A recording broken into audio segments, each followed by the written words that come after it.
On Top Story tonight, the storm about procurement breaches in the award of contracts to architect David Ajayi continues to brew as another architect speaks up about how the Marine Drive project was taken from him and given to Sir David Ajayi.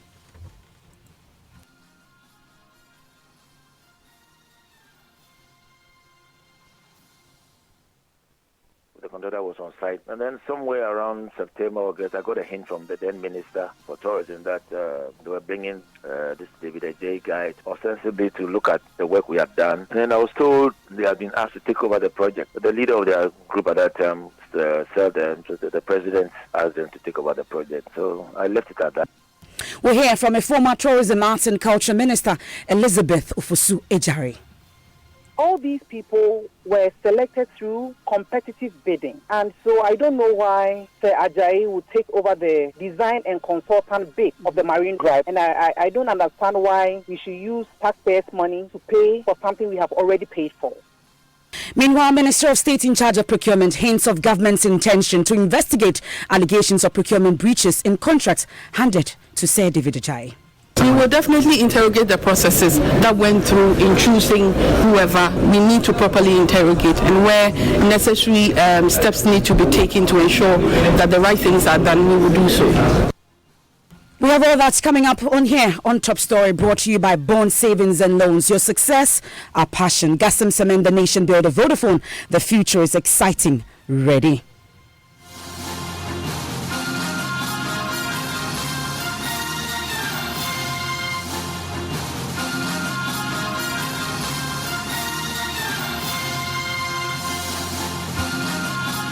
And the storm about procurement breaches and award of over 10 contracts to architect Sir David Ajayi continues to brew. Yesterday, we took you through a petition from Dr. Eko Sam, who is the consortium coordinator for Design Associates, a development consortium. A petition he forwarded to the president, drawing his attention to procurement breaches in the award of over 12 contracts to one architect. Tonight, another architect is speaking up about how the Marine Drive project was snatched from him after several years of hatching and nesting the project and given to Sir David Ajayi. Let's hear from Frank Taki, his lead consultant for the consortium project. Okay, so let's roll back to somewhere in 1991, and I have the documents here where it all started. Of course, prior to that, it's a project that was conceived under the Kwame Nkrumah era. They even went as far as starting the construction. If you walk behind the Independence, what do you call it, Black Star Square, or what do you call it, Independence Square. Hello? I'm listening, sir. If you walk behind, you see that there's a road which was started by Kwame Nkrumah, and unfortunately, after the coup in '66, they stopped the construction. That road is called the Marine Drive, okay? Mm-hmm. And the plan was conceived way back that time. Now, in 1991, there was an international tender sponsored by the United Nations, UNDP, and we won that tender to look at Accra Central area and come up with a master plan to get the whole of Accra Central area redeveloped. Within that project, we conceived 10 priority projects that can be done to revamp the Accra Central area. Mm-hmm. The most paramount of the 10 was this Marine Drive, which we recast and redesigned and updated in 1991. It got cabinet approval, and I have the documents here to show. It got a cabinet approval for funding in 1996, and somehow somebody kept his eyes off the ball, and it wasn't put in the budget, so it wasn't funded. So it kept hanging, and then again we revived it when the MPP came to power in the year 2000, when the late Jake was the Minister for Tourism. Mm-hmm. Then I was given the opportunity to work with him to revamp the project. Mm-hmm. Again, funding became a problem, so he never saw the light of day. Under the Mahama administration, they went again on tender. Despite the fact that I had worked on this thing for 2 consecutive years, terms. Okay. But they still went on tender, national tender, and we won the tender. And we started to work, went all the way. We're just about to go to site to start construction when the MPP won the election in 2016. Okay. So when the NDP came to power in 2017, I was still the consultant. They did some reviews and so on, and they realized that I still had to stay on to do the project. And we actually had a sword cutting ceremony somewhere, I think 2017, Easter time. And we actually started work. The contractor was on site. We started work. And then somewhere around September, August, I got a hint from the then Minister for Tourism that they were bringing this David Ajay guy to come and see how they can work with us to extend the project beyond the boundaries of Marine Drive to cover a wider seafront. And the next thing I realized was that they had come around and ostensibly to look at the work we had done. And then I was told they had been asked to take over the project. The minister confirmed it, that they've been asked to take over the project. And then I tried to more or less question them who gave them the authority. And then the leader of their group at that time said the president asked them to take over the project. So I left it at that. Did any money exchange hands? You talked about the month and percentage cost. So when you had to leave the project or when it was taken away from you, were there any payments that was supposed to be made? Oh, yes, of course. We were paid. Like I'm saying, we were paid, but because we had not quite finished the work, and what was pending was for them to more or less give an addendum to the existing contract to cover the extra work that we were supposed to do. Okay. And it was around that period that they brought this gentleman in. So they didn't quite give us the contract extension. So. But in all this, though, was it explained to you why the contract is being taken away from you? Was it because there was a superior design, there was a superior plan? Well, what was the initial way they said it was that, look, the president wants somebody to come over. They've got this guy who did the National Cathedral, and they want him to come and review the work we have done. So I said, well, okay, in our industry, you can ask somebody else to do a peer review. Okay. But the review doesn't mean that you take over the project from whoever was doing it. How affected are you by this, knowing that you've been following this from 1991 all the way to now? Oh, it's heartbreaking. I mean, so I had to lay off some workers and just fold arms and watch God for the next project, if any. I'm sure you've seen a petition from Architect Dr. Eko Sam. Yes, Eko, our senior boy. Yes, I've seen it. I've seen his letter. You share in some of the concerns he raises? Oh, of course. I mean, naturally, I do. But Mr. Taki, there's the thought that it looks like Ghanaian architects are ganging up on Sir David Ajay because you feel that he's getting all the juicy contracts that you feel should have gone to Ghanaians, when in fact he's competent enough to execute it. Is that not the case? The issue is not competence. The issue about transparency. I mean, run through each of them and let's if those institutions that awarded the contracts can show you the procurement process and look at all the documentation. I'm prepared to give my contract out publicly for everybody to look at it. And I can testify that in the case of Marine Drive, I went through advertised national competitive tender. So if you can establish all of those things, the people are crying out because it's just the issue of transparency. It's not a question of competence.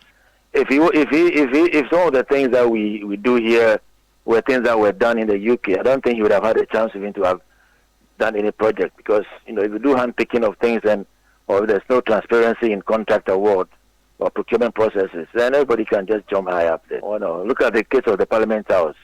I mean, because Sam was involved, but the only two firms. I mean, this wasn't advertised nationally. Okay. I mean, for such a monumental project, how on earth would you do a parliamentary building, such a public interest building, and you don't advertise in the papers or you don't even give it to the National Institute of Architects to run a national competition? How on earth would you do that? Tell me.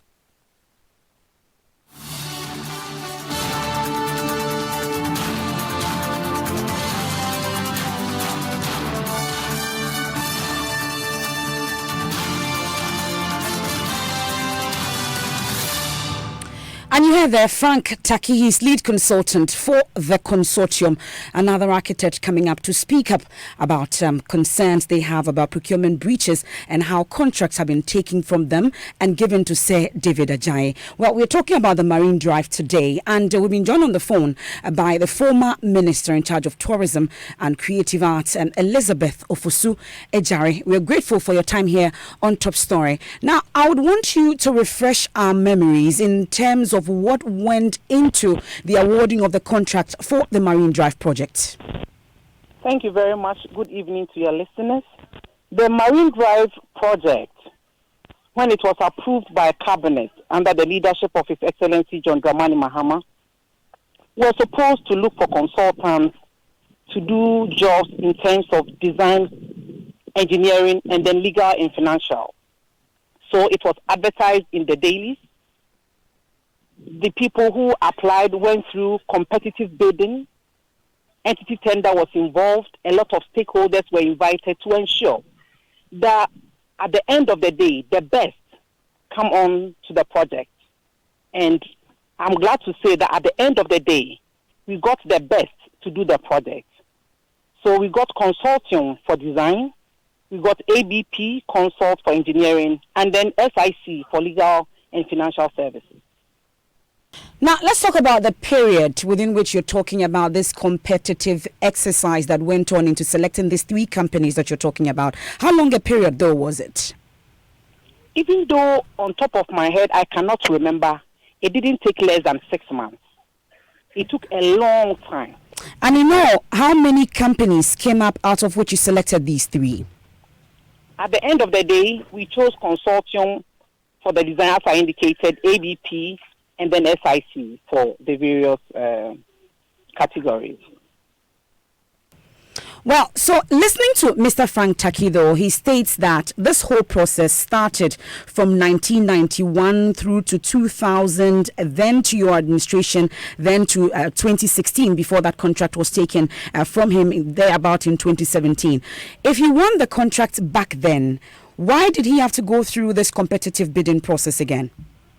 Well, you agree with me that this Marine Drive project was even spoken of during Dr. Kwame Nkrumah's regime. What it meant basically is that every government would have loved the Marine Drive project to happen. But eventually, when Cabinet under Excellency John Dramani Mahama approved of this project, we decided that we have to open up for people to also bid so that we get the best. And so eventually, consortium won.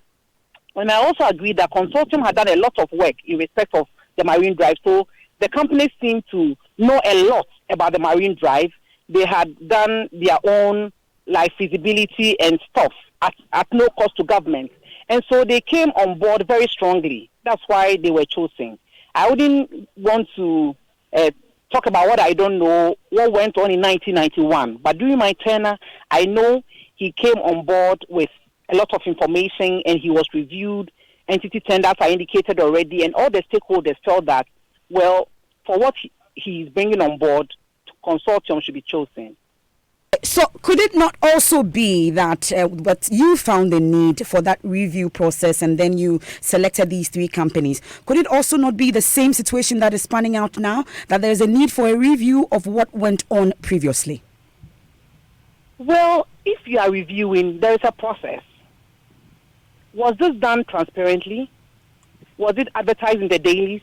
Was somebody just handpicked? We did not handpick consortium.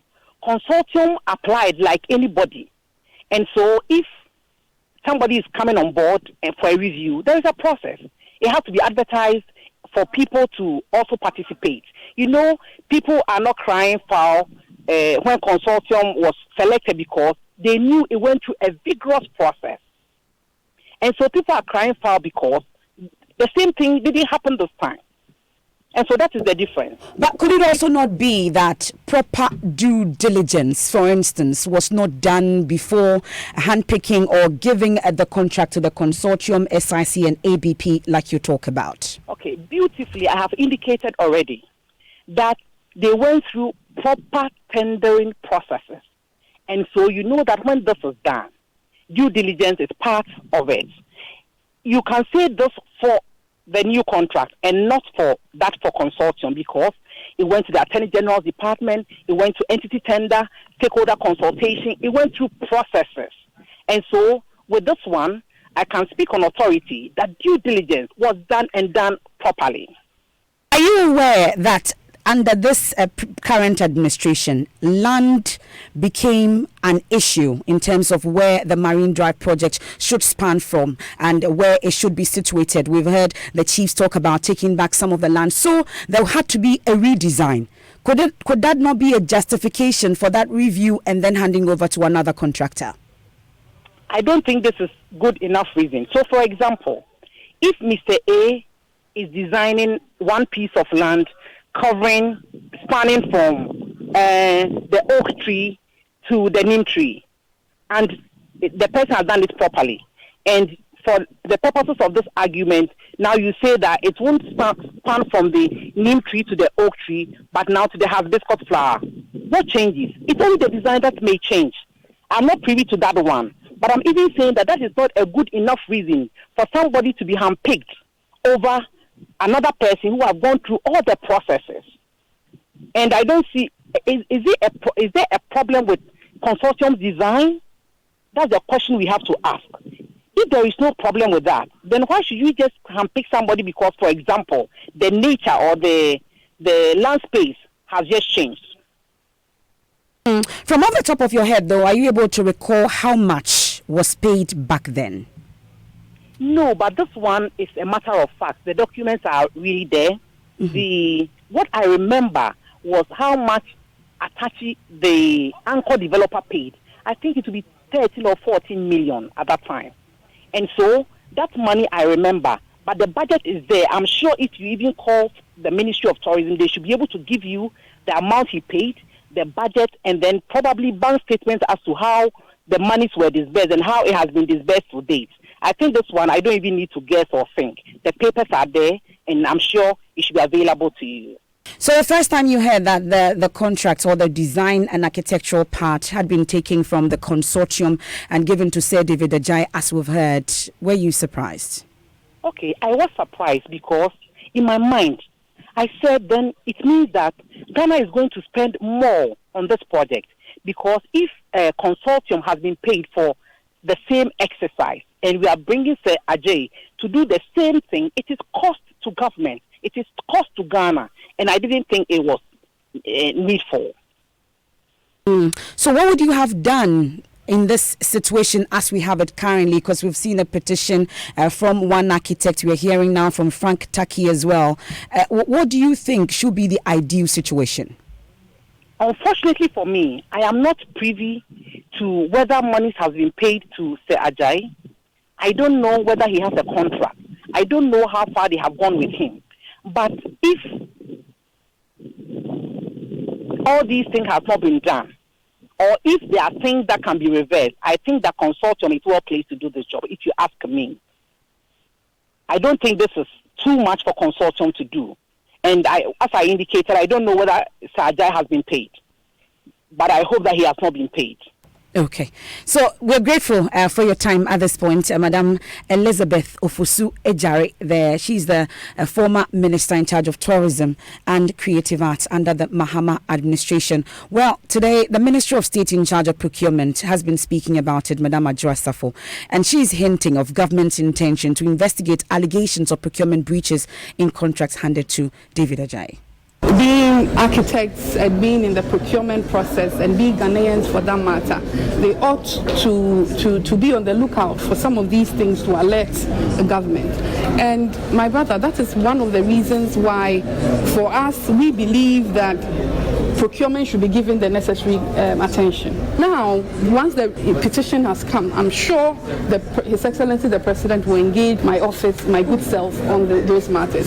We would engage the Association of Architects. We will interrogate, we would investigate those allegations and make proper recommendations. As it stands now, my mandate rests with advisory and policy. So I will advise the President accordingly. But I think that moving forward, we ought to have procurement as a fully established ministry and move move all those procurement agencies under that ministry, and that way you would have a minister supervising and monitoring and making sure things are done right. Finance is big, finance is huge and has many tentacles, but the world is moving towards moving procurement as a little subset of finance into a fully grown matter, because whether you protect the public purse, whether there's corruption, whether you fail as a government, centers around procurement. So, in terms of your expertise, has it necessarily raised eyebrows that you have one person winning more than 10 contracts? We will definitely interrogate the processes that went through in choosing whoever that has made the news all over. We need to properly interrogate, and where necessary steps need to be taken to ensure that the right things are done, we will do so. The president is out of the country. We have a president acting. I'm sure that when the president comes in, I will have an engagement with him on this matter. But in the meantime, I think that Ministry of Finance and then the Public Procurement Authority would be directed to initiate, since that is under their ambit and not under mine. You have Adjoa Safo, Minister of State in charge of procurement at the presidency. But now, yesterday, the Honorary Secretary for the Ghana Institute of Architects, Augustus Richardson, has been commenting on this particular issue. Listen. We realized that, first of all, if the restrictive tender had been properly done, then you wouldn't have had a Chinese company in there as being a part of the competition. So we raised this concern. And immediately that company was technically removed. But that also went to say that then the methods and the procedures of selecting the companies to participate was flawed. And we raised these major concerns. So that infraction was named, and technically this should have just been brought to a halt and the process restarted. But that didn't happen, and it continued. We wrote our infractions and informed the parliamentary board.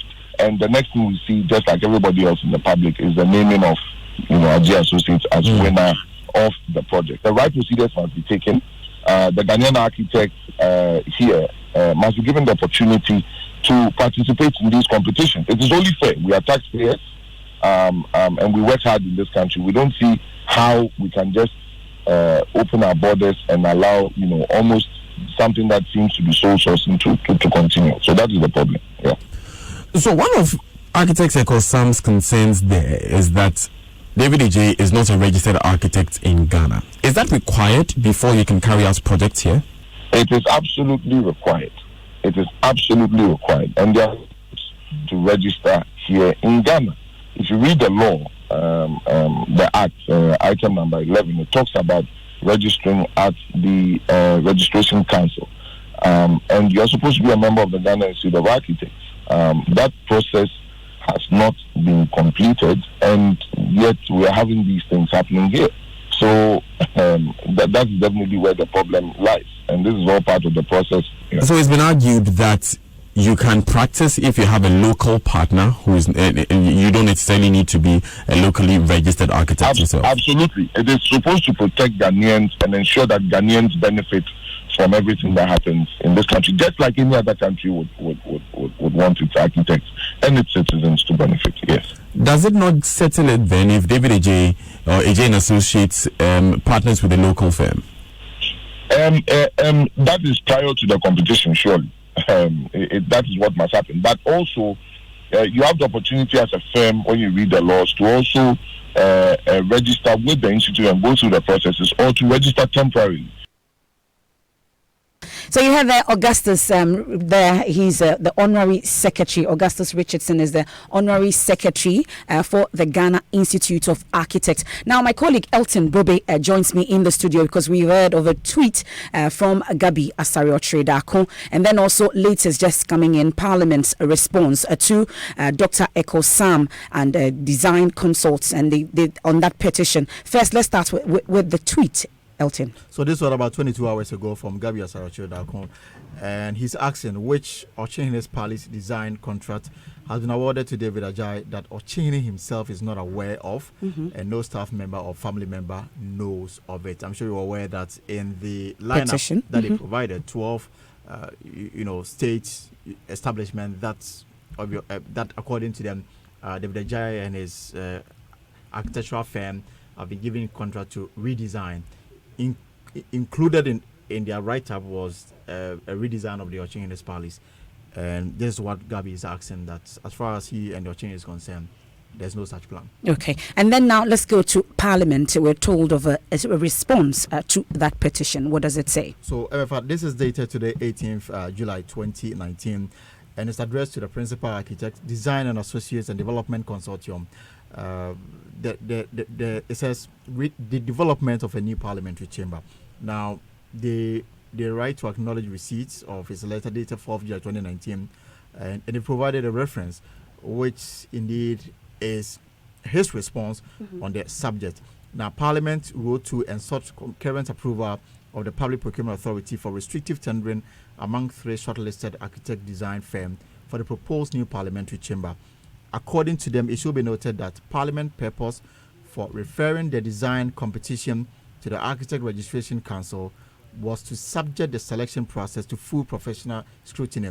Now, Design and Associates Consortium were invited to participate, just as said David Ajay and Associates. A third shortlisted firm, Great Wall Industry Corporation of China, was disqualified on technical grounds.